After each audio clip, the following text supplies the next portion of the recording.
ಇನ್ನೂ ಸ್ವಲ್ಪ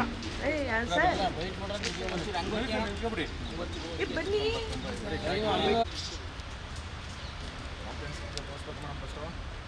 ತೋರ್ಸೋದಿದ್ರೆ ತೋರಿಸಿ, ಇದ್ರೆ ಇಟ್ಕೊಳ್ಳಿ.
ಶ್ರೀ ಜಗದ್ಗುರು ಬಸವ ಮಾಚಿದೇವ ಸ್ವಾಮಿಗಳ ನೇತೃತ್ವದಲ್ಲಿ ಹಾಗೂ ಉತ್ತರ ಕರ್ನಾಟಕ ಮಡಿವಾಳ ಸಂಘ ಹಾಗೂ ಕರ್ನಾಟಕ ರಾಜ್ಯ ಕ್ಷೇಮಾಭಿವೃದ್ಧಿ ಸಂಘದ ವತಿಯಿಂದ ಇದೇ ತಿಂಗಳು 16ನೇ ತಾರೀಕು ಫ್ರೀಡಮ್ ಪಾರ್ಕ್ನಲ್ಲಿ ಬೃಹತ್ ಪ್ರತಿಭಟನೆಯನ್ನು ಹಮ್ಮಿಕೊಳ್ಳಲಾಗಿದೆ.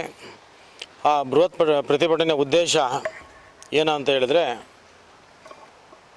ನಮ್ಮ ಪರಿಶಿಷ್ಟ ಜಾತಿಗೆ ಸೇರಿಸಬೇಕೆಂದು ಕುಲಶಾಸ್ತ್ರ ಅಧ್ಯಯನವನ್ನು 2009ರಲ್ಲಿ ಸನ್ಮಾನ್ಯ ಶ್ರೀ ಯಡಿಯೂರಪ್ಪನವರು ಮುಖ್ಯಮಂತ್ರಿಗಳಾದಾಗ ಈ ಒಂದು ಕುಲಶಾಸ್ತ್ರ ಅಧ್ಯಯನ ಮಾಡಿಸ್ತಾರೆ. ಅಧ್ಯಯನದಲ್ಲಿ ಇವರು ಈ ಪರಿಶಿಷ್ಟ ಜಾತಿಗೆ ಅರ್ಹರು ಅಂತ ಹೇಳ್ಬಿಟ್ಟು ಮಾಹಿತಿಯನ್ನು ಸರ್ಕಾರಕ್ಕೆ ಕೊಡ್ತಾರೆ. ಅಲ್ಲಿಂದ ಕೊಟ್ಟ ನಂತರ ಅದನ್ನು ಸರ್ಕಾರದವರು ಇದನ್ನು ರಾಜ್ಯ ಸರ್ಕಾರ ಇದನ್ನು ಪರಿಶಿಷ್ಟ ಜಾತಿ ಸೇರಿಸೋದು ಅವರಿಗೆ ಕಾನೂನಲ್ಲಿ ಇಲ್ಲ, ಅವಕಾಶ ಇಲ್ಲ. ಇದನ್ನು ಕೇಂದ್ರ ಸರ್ಕಾರ ಮಾಡಬೇಕಾದ್ರಿಂದ ನಾವು ರಾಜ್ಯ ಸರ್ಕಾರದವರು ಇದನ್ನು ಕ್ಯಾಬಿನೆಟ್ಟಿಗೆ ತಂದು ಅಲ್ಲಿಂದ ಇದನ್ನು ಕೇಂದ್ರ ಸರ್ಕಾರಕ್ಕೆ ರವಾನೆ ಮಾಡಬೇಕು. ಹಾಗಾಗಿ ನಾವು ಇದನ್ನು ಮಾಡಿ ಅಂತ ಹೇಳ್ಬಿಟ್ಟು ಹಲವಾರು ಬಾರಿ ನಾವು ಸಚಿವರಿಗೆ, ಮುಖ್ಯಮಂತ್ರಿಗಳಿಗೆ ಎಲ್ಲರಿಗೂ ಮನವಿ ಸಲ್ಲಿಸಿದರೂ ಕೂಡ 15 ವರ್ಷದಿಂದ ಹೋರಾಟ ಮಾಡಿದ್ರೂ ಸಹ ನಮಗೆ ಯಾವ ಪ್ರತಿಫಲನೂ ಸಿಕ್ಕಿಲ್ಲ. ಹೀಗಾಗಿ ನಮಗೆ ಮಾಡ್ತೀವಿ, ಈ ವರ್ಷ ಮಾಡ್ತೀವಿ, ಈಗ ನೆಕ್ಸ್ಟ್ ಮಾಡ್ತೀವಿ, ಈ ಥರ ಹೇಳಿ ನಮ್ಮನ್ನು ಹಲವಾರು ಬಾರಿ ನಮ್ಮನ್ನು ದಿಕ್ಕು ತಪ್ಪಿಸಿದ್ದಾರೆ ಎಲ್ಲ ಸರ್ಕಾರಗಳು. ಹಾಗಾಗಿ ನಾವು ಈ ಸಲ ಈ ಥರ ಮುಂದೆ ಆಗಬಾರ್ದು ಅಂತ ಹೇಳ್ಬಿಟ್ಟು ನಾವು 16ನೇ ತಾರೀಕು ಫ್ರೀಡಮ್ ಪಾರ್ಕ್ನಲ್ಲಿ ಬೃಹತ್ ಒಂದು ಪ್ರತಿಭಟನೆಯನ್ನು ಹಮ್ಮಿಕೊಂಡಿದ್ದೇವೆ. ಇದರ ಉದ್ದೇಶ ಏನಂದರೆ, ನಮಗೆ ರಾಜಕೀಯವಾಗಿ, ಶೈಕ್ಷಣಿಕವಾಗಿ ಮತ್ತು ಆರ್ಥಿಕವಾಗಿ, ರಾಜಕೀಯವಾಗಿ ನಮಗೆ ಸಬಲರಾಗಬೇಕಾದ್ರೆ ನಮಗೆ ಈ ಒಂದು ಪರಿಶಿಷ್ಟ ಜಾತಿ ಅನಿವಾರ್ಯ. ಈ 18 ರಾಜ್ಯಗಳಲ್ಲಿ ಮತ್ತು 3 ಕೇಂದ್ರಾಡಳಿತ ಪ್ರದೇಶಗಳಲ್ಲಿ ಈಗಾಗಲೇ ನಮ್ಮವರನ್ನು ಈ ಪರಿಶಿಷ್ಟ ಜಾತಿ ಸೇರಿಸಿದ್ದಾರೆ.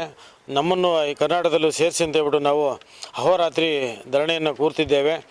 ಈಗಲಾದರೂ ಸರ್ಕಾರ ನಮ್ಮ ಪ್ರತಿಭಟನೆಯನ್ನು ಮನ್ನಿಸಿ ನಮ್ಮ ಈ ಒಂದು ಸಣ್ಣ ಸಮಾಜವನ್ನು ಪರಿಶಿಷ್ಟ ಜಾತಿಗೆ ಸೇರಿಸಿ ನಮ್ಮನ್ನು ಸ್ವಾವಲಂಬನಾಗಿ ಬೇರೆ ಜಾತಿಯ ಥರ ನಮ್ಮನ್ನು ಪರಿಗಣಿಸಬೇಕಾಗಿ ತಮ್ಮಲ್ಲಿ ಮನವಿ ಮಾಡ್ಕೊಳ್ತೀನಿ. ರವಿಕುಮಾರ್, ನಾನು RK ಬಿಲ್ಡರ್ಸ್ ಆ್ಯಂಡ್ ಡೆವಲಪರ್ಸ್ ಹಾಗೆ ರಾಜ್ಯ ನಿರ್ದೇಶಕರು ಮಡಿವಾಳ ಸಂಘ.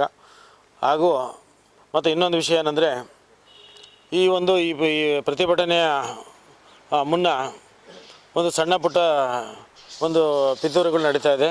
ಏನಂತ ಹೇಳಿದ್ರೆ, ನೀವು ಇದಕ್ಕಿಂತ ಈ ಸಭೆಗಳಿಗೆ ಹೋದರೆ ನಿಮ್ಮನ್ನು ಆ ಸಂಘದಿಂದ ತೆಗೆದಾಕ್ತೀವಿ, ನಿಮ್ಮನ್ನು ಈ ಸಂಘದಿಂದ ತೆಗೆದಾಕ್ತೀವಿ, ನೀವು ಪ್ರತಿಭಟನೆ ಹೋದರೆ ನಿಮಗೆ ಅಲ್ಲಿ ಕಾನೂನು ತೊಡಕು ಉಂಟಾಗೋದು, ಪೊಲೀಸರ ಮೇಲೆ ಕ್ರಮ ಕೈಗೊಳ್ತಾರೆ, ಹೋಗಬೇಡಿ ಅಂತ ಹೇಳ್ಬಿಟ್ಟು ರಾಜ್ಯದ ನಾಯಕರುಗಳು ತಪ್ಪಿಸ್ತಾರೆ.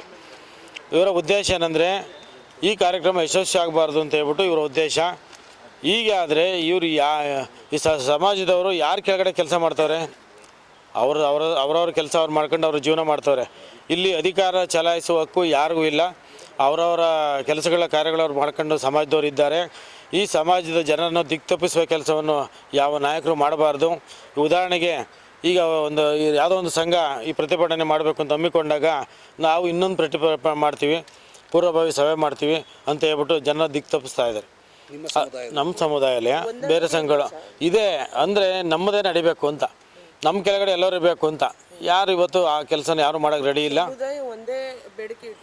ಒಂದೇ ಬೇಡಿಕೆ ಇದೆ, ಆದರೆ ನಮ್ಮ ನೇತೃತ್ವದಲ್ಲಿ ಹೋಗ್ಬೇಕು ಅಂತೇನೋ ಪ್ರತಿಷ್ಠೆ, ನಮ್ಮ ಜೊತೆ ಹೋಗ್ಬೇಕು, ಬೇರೆ ಯಾರ ಜೊತೆ ಇರಬಾರ್ದು ಅಂತ ಹೇಳಿದ್ರೆ ಈಗಿನ ಕಾಲದಲ್ಲಿ ಯಾರು ಇದನ್ನು ಕೇಳ್ತಾರೆ. ಹಾಗಾಗಿ ಯಾವುದೇ ಕಾರಣಕ್ಕೂ ಇಂಥ ಎಲ್ಲ ಕುತಂತ್ರಗಳಿಗೆ ನೀವು ಮಣೆ ಹಾಕಬೇಡಿ. ಜನಗಳು ಬುದ್ಧಿವಂತರಾಗಿ ಜಾಗೃತರಾಗಿ ಇಂಥ ಎಷ್ಟೇ ಕಿತಾಪತಿ ಮಾಡಿದ್ರು ನೀವು ಅವ್ರು ನಂಬೇಡಿ. ನೀವು ನಿಮಗೇನು ನಿಲುವು, ನಮ್ಮ ಪ್ರತಿಭಟನೆ ಮಾಡಬೇಕು, ನಮ್ಮ ಹಕ್ಕನ್ನು ಪಡಿಬೇಕು, ಇದರಲ್ಲಿ ಜಾಗೃತರಾಗಿ ನೀವು ಈ ಕಾರ್ಯಕ್ರಮಕ್ಕೆ ಬೃಹತ್ ಸಂಖ್ಯೆಯಲ್ಲಿ ಯಶಸ್ವಿಗೊಳಿಸಬೇಕೆಂದು ತಮ್ಮಲ್ಲಿ ಮನೆ ಮಾಡ್ಕೊತೀನಿ.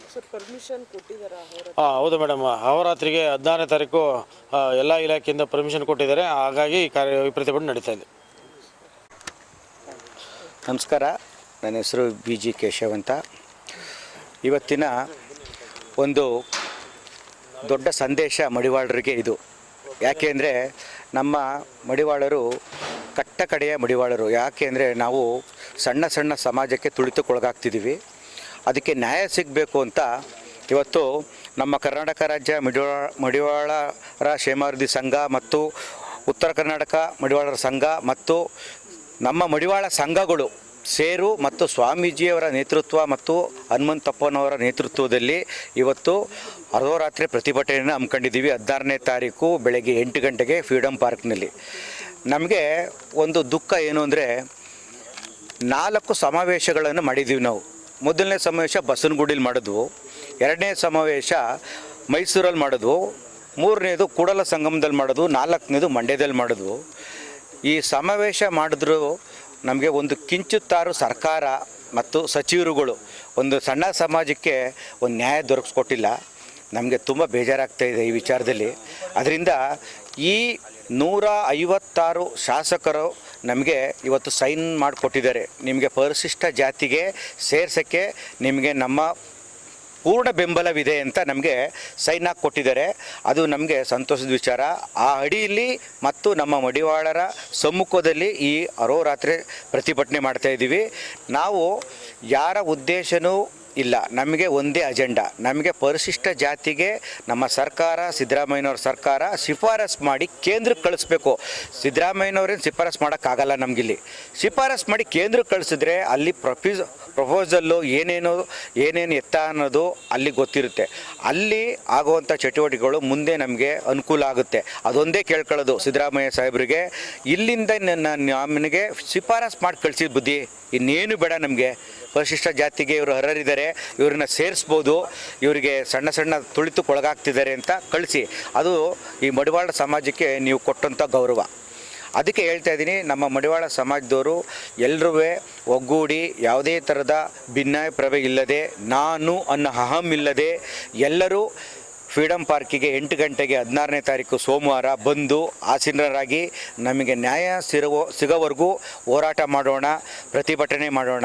ಇದು ನಮ್ಮ ಸ್ವಾಮೀಜಿಯವರ ಕರೆ. ಯಾಕೆ ಅಂದರೆ ಶ್ರೀ ಬಸವ ಸ್ವಾಮೀಜಿಯವರು ನಮಗೆ ಕುಲಕ್ಕೆ ಒಬ್ಬರೇ. ಅವರು ಮಾಚಿದೇವರು ಬಿಟ್ಟರೆ ಅವರೇ ನಮಗೀಗ. ಅವರ ಕರೆ ಕೊಟ್ಟಿರೋದ್ರಿಂದ ಇವತ್ತು ಈ ಸಂಘಟನೆ ಒಂದು ಹಂತಕ್ಕೆ ಹೋಗ್ತಾ ಇದೆ. ಯಾವತ್ತೋ ಕರೆ ಕೊಡಬೇಕಾಯ್ತು ನಮ್ಮ ಸ್ವಾಮೀಜಿ, ಇವತ್ತು ಕೊಡ್ತಾ ಇದ್ದಾರೆ. ಈ ಕರೆಯಿಂದ ನಮಗೆ ಮಡಿವಾಳರು ಎಚ್ಚರಿಕೆ ಆಗಿದ್ದೀವಿ. ನಮ್ಮ ಮಡಿವಾಳರು ಎಲ್ಲರೂ ಒಗ್ಗೂಡಿ ಈ ಮೈಸೂರು ಭಾಗ, ಮೈಸೂರು ತಾಲೂಕು ಹೋಬಳಿಯಿಂದ ಒಂದು 5,000ರಿಂದ 6,000 ಜನ ಹೋಗ್ತಾಯಿದ್ವಿ ನಾವು ಫ್ರೀಡಮ್ ಪಾರ್ಕಿಗೆ. ಬೆಳಗ್ಗೆ 8 ಗಂಟೆ ಒಳಗಡೆ ಆಸೀನರಾಗ್ತಿದ್ವಿ ನಾವು. ಮಡಿವಾಳರು ಎಲ್ಲರೂ ಬಂದು ಆಸೀನರಾಗಿ ಅಂತ ಈ ಮೂಲಕ ಕೇಳ್ಕೊತಾ ಇದ್ದೀನಿ. ಕೇಶವ BG. ನನ್ನ ಹೆಸರು ಮಾಧುರಾಜ್ ಅಂತ ಹೇಳಿ ಮೈಸೂರಿನ. ಏನು 16ನೇ ತಾರೀಕು ಪ್ರತಿಭಟನೆ ಹಮ್ಮಿಕೊಂಡಿದ್ದೀನಿ ಅಹೋರಾತ್ರಿ ಧರಣಿನ. ಅದಕ್ಕೆ ಕರ್ನಾಟಕದ ಎಲ್ಲ ಮಡಿವಾಳರು, ಸ್ವಚ್ಛ ಮಡಿವಾಳರು, ಅಪ್ಪಟ ಮಡಿವಾಳರು ಬಂದು ಭಾಗವಹಿಸಬೇಕಾಗಿ ವಿನಂತಿಸಿಕೊಳ್ತಿದ್ದೀನಿ. ಏನು ಕರ್ನಾಟಕ ರಾಜ್ಯ ಮಡಿವಾಳರ ಸಂಘದಿಂದ ಏನು 12ಕ್ಕೆ ಪೂರ್ವಭಾವಿ ಸಭೆಯನ್ನು ಇದಕ್ಕೆ ಕೌಂಟು ಕೊಡೋ ನೆಪದಲ್ಲಿ ಮತ್ತು ನಾಯಕತ್ವದ ಪ್ರಶ್ನೆ ಎತ್ತು ವಿಚಾರದಲ್ಲಿ ಇವರೇನು ಪೂರ್ವಭಾವಿ ಸಭೆ ಮಾಡ್ತಾಯಿದ್ದಾರೆ. ಇನ್ನೊಂದು ಪರಿಶಿಷ್ಟ ಜಾತಿ ಹೋರಾಟ ಸಮಿತಿ ಅಂತ ಮಾಡಿಕೊಂಡು ನಾನು ಅವ್ರಿಗೆ ಒಂದು ಕ್ವಶನ್ ಕೇಳೋಕ್ಕೆ ಇಷ್ಟಪಡ್ತೀನಿ. ಕೆಲವೊಂದು ಪ್ರಶ್ನೆಗಳು ಕೇಳೋಕ್ಕೆ ಇಷ್ಟಪಡ್ತಿದ್ದೀನಿ. ಏನು ಇವತ್ತು ನೀವು 16ನೇ ತಾರೀಕಿಗೆ ಪ್ರತಿಭಟನೆ ಅಂತ ಅಹೋರಾತ್ರಿ ಧರಣಿ ಅಂತ ಸುಮಾರು 1.5-2 ತಿಂಗಳು ಮುಂಚಿತವಾಗೇ ನಿಗದಿಪಡಿಸಿ ಸರ್ಕಾರದಿಂದ ಪರ್ಮಿಷನ್ ತೊಗೊಂಡು ಮತ್ತು ಅದಕ್ಕೆ 157 ಜನ ಶಾಸಕರು ಬೆಂಬಲ ತೊಗೊಂಡು ನಾವು ಪ್ರತಿಭಟನೆ ಏನು ಮಾಡೋಕ್ಕೆ ಸ್ಟಾರ್ಟ್ ಮಾಡ್ತಿದ್ದೀವಿ. ಇವತ್ತು ನೀವು ಅದಕ್ಕೆ ಪೂರ್ವಕವಾಗಿ 12ನೇ ತಾರೀಕಿಗೆ ಪೂರ್ವಭಾವಿ ಸಭೆ ಕರೆದಿದ್ದೀರಾ. ಆ ಪೂರ್ವಭಾವಿ ಸಭೆಯಲ್ಲಿ ಏನು ತೀರ್ಮಾನ ಮಾಡಬೇಕು ಅಂತ ಹೋಗ್ತಿದ್ದೀರಾ? ಪ್ರತಿಭಟನೆ ಕ್ಯಾನ್ಸಲ್ ಮಾಡಿಸ್ಬೇಕು ಅಂತ ಮಾಡ್ತಿದ್ದೀರಾ, ಇಲ್ಲ ಪ್ರತಿಭಟನೆ ಬೆಂಬಲ ಸೂಚಿಸಬೇಕು ಅಂತ ಮಾಡ್ತಿದ್ದೀರಾ, ಇಲ್ಲ ನಾವು ಇನ್ನೊಂದು ಪ್ರತಿಭಟನೆ ಮಾಡಬೇಕು ಅಂತ ಮಾಡ್ತಿದ್ದೀರಾ? ಏನಕ್ಕೆ ಜನಗಳಿಗೆ 12ನೇ ತಾರೀಕಿಗೆ ಒಂದ್ಸಲ ಬೆಂಗಳೂರಿಗೆ ಬಂದು ರಾಜ್ಯಾದ್ಯಂತ ಪುನಃ 16ನೇ ತಾರೀಕಿಗೆ ಇನ್ನೊಂದ್ಸಲ ಬೆಂಗಳೂರಿಗೆ ಬರಬೇಕಾ? ಯಾರು ಕೊಡ್ತಾರೆ ಮಡಿವಾಳರಿಗೆ ಅದು ಖರ್ಚು ವೆಚ್ಚಗಳನ್ನೆಲ್ಲ ಯಾರು ಭರಿಸ್ತೀರಿ? ನಿಮ್ಮ ರಾಜ್ಯ ಸಂಘದಿಂದ ಭರಿಸ್ತೀರಾ? ಏನಕ್ಕೆ ಈ ಥರ ಜನಗಳು ದಿಕ್ಕು ತಪ್ಪಿಸ್ತಿದ್ದೀರಾ? ನಾನು ಅವ್ರಿಗೊಂದು ಕ್ವಶನ್ ಕೇಳ್ತೀನಿ, ಕರ್ನಾಟಕ ರಾಜ್ಯ ಮಡಿವಾಳರ ಸಂಘದಲ್ಲಿ ಇರುವಂಥ ಪದಾಧಿಕಾರಿಗಳು ಮತ್ತು ಅಧ್ಯಕ್ಷರುಗಳಿಗೆ. ನೀವು ಸಂಘ ಅಂತ ಇದ್ಮೇಲೆ ಆ ಸಂಘದ ಧ್ಯೇಯೋದ್ದೇಶ ಏನು? ಆ ಸಂಘದಲ್ಲಿ ಇರೋಂಥ ಮತ್ತು ಆ ಸಂಘದ ಧ್ಯೇಯೋದ್ದೇಶ ಏನಾಗಿರಬೇಕು? ಆ ಸಮುದಾಯಕ್ಕೆ, ಆ ಜನಾಂಗಕ್ಕೆ ಏನು ಸರ್ಕಾರದಿಂದ ಸವಲತ್ತು ಬರಬೇಕು ಮತ್ತು ಮೂಲಭೂತ ಸೌಕರ್ಯ ಏನು ಬರಬೇಕು, ಆ ಸವಲತ್ತನ್ನು ಸರ್ಕಾರದಿಂದ ಕೊಡುವಂಥ ಕಾರ್ಯಕ್ರಮಗಳನ್ನ ಮಾಡೋಕ್ಕೆ ಸಂಘ ಸಂಸ್ಥೆಗಳಿರೋದು. ನೀವು ಅದನ್ನು ನಾವು ಪಡ್ಕೊಳ್ಳೋಕ್ಕೆ ಅಂತ ನಾವು ಹೋರಾಟ ಮಾಡೋಕ್ಕೆ ಹೋಗ್ತಿದ್ದೀವಿ ಅಂತಂದಾಗ ನೀವು ಅದಕ್ಕೆ ಪೂರಕವಾಗಿ ಇನ್ನೊಂದು ಪ್ರತ್ಯೇಕ ಸಭೆಯನ್ನು ಮಾಡೋ ಅವಶ್ಯಕತೆ ಏನಿದೆ? ಇದು ನಿಮ್ಮ ಸಂಘದ ಧ್ಯೇಯೋದ್ದೇಶ ಏನಾಗಿದ್ರೆ ಆಯಿತು. ನಾನು ಇನ್ನೊಂದು ಮಾತು ಕೇಳ್ತಿದ್ದೀನಿ, ಆ ಸಂಘದಲ್ಲಿರೋರು ಎಲ್ಲರೂ 12ನೇ ತಾರೀಕು ಬನ್ನಿ ಪೂರ್ವಭಾವಿ ಸಭೆಗೆ ಅಂತ ಕರಿತಿದ್ದೀರಲ್ಲ, ನೀವು ಸ್ವಚ್ಛ ಮಡಿವಾಳರಾಗಿದ್ದರೆ, ಅಪ್ಪಟ ಮಡಿವಾಳರಾಗಿದ್ದರೆ 16ನೇ ತಾರೀಕು ಪ್ರತಿಭಟನೆ ಬನ್ನಿ. ನೀವು ಫಸ್ಟ್ ಮಡಿವಾಳರಾಗಿ, ಆಮೇಲೆ ನೀವು ಆ ಸಂಘದ ಪದಾಧಿಕಾರಿಗಳು ಇದ್ದರೆ ಮಾತ್ರ ಆ ಸಂಘಕ್ಕೆ ಬೆಲೆ ಆಗೋದು. ಆ ಸಂಘ ಇದ್ದರೆ ನಿಮಗೆಲ್ಲ ಬೆಲೆ ಇರಲ್ಲ. ನೀವೆಲ್ಲ ಆ ಸಂಘದಲ್ಲಿ ಇರೋದಕ್ಕೋಸ್ಕರ ನಿಮಗೆ ಆ ಸಂಘಕ್ಕೆ ಬೆಲೆ ಇರೋದು ಹೊರತು ಆ ಸಂಘದ ಧ್ಯೇಯೋದ್ದೇಶ ಏನು? 1931ನೇ ಇಸ್ವಿಲೇ ಪ್ರಾರಂಭ ಆಗಿರೋಂಥ ರಾಜ್ಯ ಸಂಘ ನಮ್ಮದು. ಆ ಸಂಘದ ಧ್ಯೇಯೋದ್ದೇಶ ಏನು? ಸ್ವತಂತ್ರ ಪೂರ್ವದಲ್ಲೇ ಆಗಿರೋಂಥ ಧ್ಯೇಯೋದ್ದೇಶ ಏನು? ಮಡಿವಾಳರಿಗೆ ಸವಲತ್ತುಗಳು ಕೊಡಿಸ್ಬೇಕು, ದೌರ್ಜನ್ಯ ದಬ್ಬಾಳಿಕೆ ಆದಂತೆಲ್ಲ ಅವ್ರ ಪರವಾಗಿ ನಿಂತ್ಕೊಳ್ಳೋಂಥ ಧ್ಯೇಯೋದ್ದೇಶದ ಮೇಲೆ ತಾನೇ ಸಂಘ ರಚನೆ ಆಗಿರೋದು. ಇವತ್ತು ನಾವು ಸವಲತ್ತು ಪಡ್ಕೊಳ್ಳೋಕ್ಕೆ ಹೋಗ್ತಿರೋದು.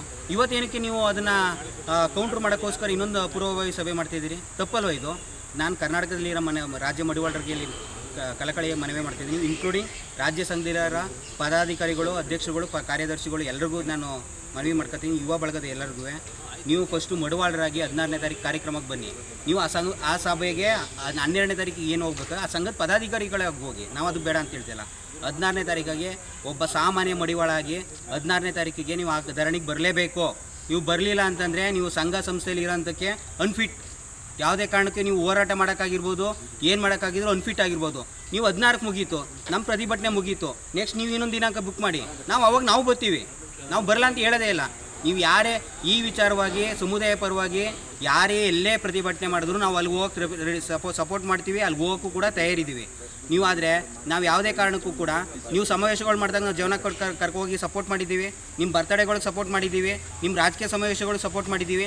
ಇದು ಮಡಿವಾಳ ಸವಲತ್ತಿಗೆ ಮಾಡ್ತೀರಂಥ ಪ್ರತಿಭಟನೆ, ಇದಕ್ಕೇನಕ್ಕೆ ನಾವು ವಿರೋಧ ಮಾಡಿಸ್ತಿದ್ರಿ ನೀವು? ಅಲ್ಲಲ್ಲ, ಹಂಗಲ್ಲ. ಏನಾಗಿದೆ ಅಂತಂದರೆ ರಾಜ್ಯ ಸಂಘದಲ್ಲಿ ಇರೋವಂಥ ನಾಯಕತ್ವ, ಆ ನಾಯಕತ್ವದ ಅಡಿಯಲ್ಲಿ ಪರಿಶಿಷ್ಟ ಜಾತಿ ಹೋರಾಟ ಮಾಡಬೇಕು ಅಂತ ಇತ್ತು.